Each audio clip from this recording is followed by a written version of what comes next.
Bonjour, je fais cette petite vidéo pour demander l'avis des internautes qui souhaitent le partager en ce qui concerne un sujet très quotidien qui est le moi. Votre avis m'intéresse sur la manière dont vous vivez ce fameux moi qui est constamment utilisé dans les échanges. Et je vais vous donner mon expérience en la matière, qui n'est qu'une expérience parmi d'autres, et il y a plein de manières différentes de se vivre soi-même. Lorsque nous sonnons à un interphone pour aller voir une personne que nous connaissons, et qu'elle décroche, en demandant qui est-ce, nous répondons généralement « c'est moi ».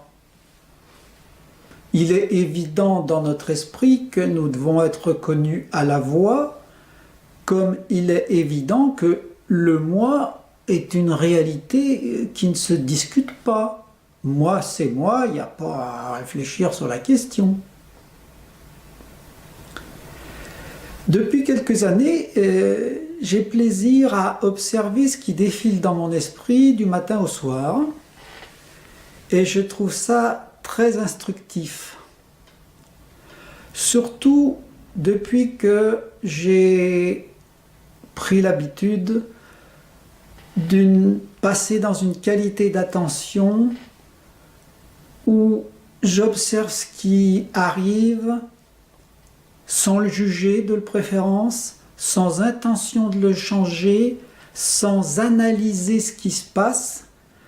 L'analyse peut être utile, mais pas à ce moment-là, c'est pour autre chose, un autre objectif. Et de préférence en accueillant avec sympathie, voire chaleureusement, tout ce qui se présente à notre conscience. Quand il est possible de passer dans cette qualité d'attention et d'accueil, alors il y a quelque chose qui change. Notamment pour les différentes parties qui arrivent, elles vont plus facilement s'exprimer, plus facilement être discernées, reconnues, écoutées. En général, je commence l'observation en me levant et même en me réveillant. Quel est le sentiment premier? Est-ce que j'ai bien dormi, pas bien dormi? Est-ce qu'il y a des souvenirs de rêve? Quelle est l'ambiance de ces souvenirs? Puis, hop, quelles sont les premières pensées qui viennent? Bon, souvent ce qu'il y a à faire dans la journée. Puis, pendant la douche, je m'applique à rester de préférence aux sensations physiques de l'eau chaude sur le corps pour pas trop partir dans l'activité mentale. Et comme ça, je regarde tout au long de la journée, pas en permanence, mais régulièrement, ce qui défile. Généralement, dans les 30 minutes qui suivent le réveil, il y a un côté rebelle qui se met en route. Un peu comme un logiciel qui démarre en même temps que l'ordinateur.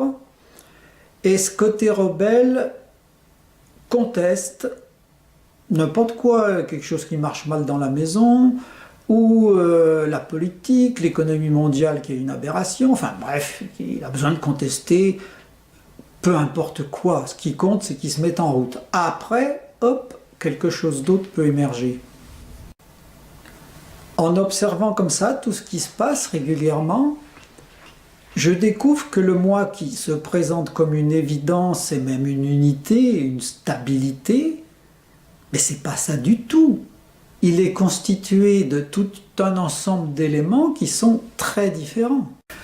Pour illustrer ces différents aspects, je vais prendre une situation un petit peu particulière. Il y a 2 ans, j'ai eu la chance de sentir la faim s'arrêter du jour au lendemain, sans effort. Et après ça, je prenais 2 ou 3 bouchées, j'étais gavé. Pour quelqu'un de très gourmand qui a lutté pendant 15 ans contre les kilos en trop, quelle aubaine! J'ai perdu une quinzaine de kilos, je ne vais pas rentrer dans les détails. Moi, je me sentais beaucoup mieux, la santé était meilleure. Cela apportait pas mal d'amélioration. Et puis, à un moment, j'étais rassuré par le fait que le poids était à peu près stable. J'ai eu des bilans biologiques qui étaient anormalement normaux vu le peu que je mangeais.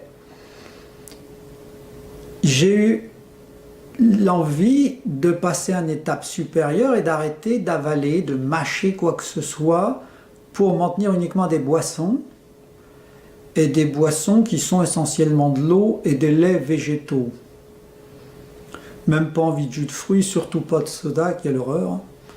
Un café mélangé avec un peu de lait de noisette, des choses comme ça, quoi. Et quand j'ai pris la décision d'arrêter de mâcher, là, j'ai vu surgir plein d'aspects différents. Le premier, ce fut l'enfant enthousiasme, joyeux, téméraire, qui a sauté de joie. Super, on va vivre une nouvelle aventure. Allez, on fonce, allons-y, on n'a jamais vécu ça, ça m'intéresse, feu. Cet enfant enthousiaste est très agréable. Et puis, peut-être une heure plus tard, c'est tout autre chose qui est apparu. Une voix est venue en disant « Mais attends, là, qu'est-ce que tu es en train de faire?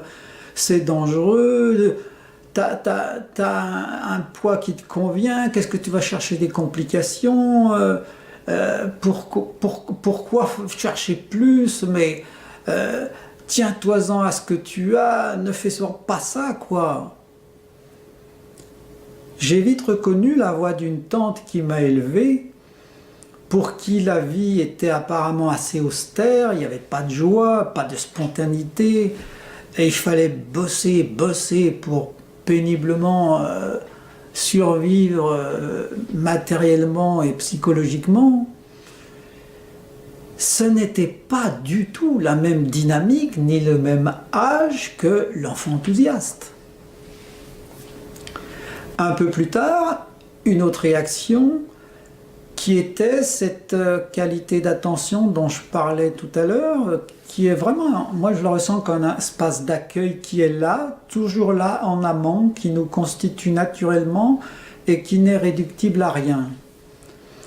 Cet espace d'accueil était là, curieux, paisible.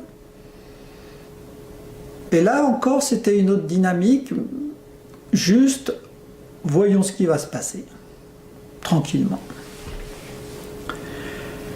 Et puis, le lendemain, je partais voir un ami que j'apprécie beaucoup, et je suis revenu 3 fois en arrière pour vérifier si la porte était fermée, ce qui ne m'arrive pas habituellement. Il m'arrive de faire quelques pas en arrière, mais pas 3 fois faire demi-tour en voiture.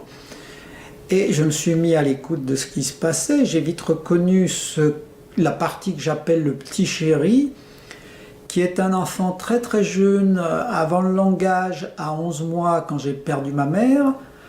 Cet enfant a été vraiment dévasté par un tel événement, d'une seconde à l'autre, quasiment plus de mère, quoi.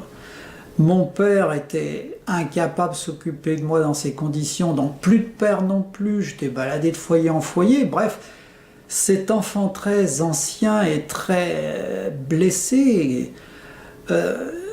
il se manifestait par la peur, c'est surtout par la peur, une espèce de terreur, mais qu'est-ce qui va nous arriver, quoi?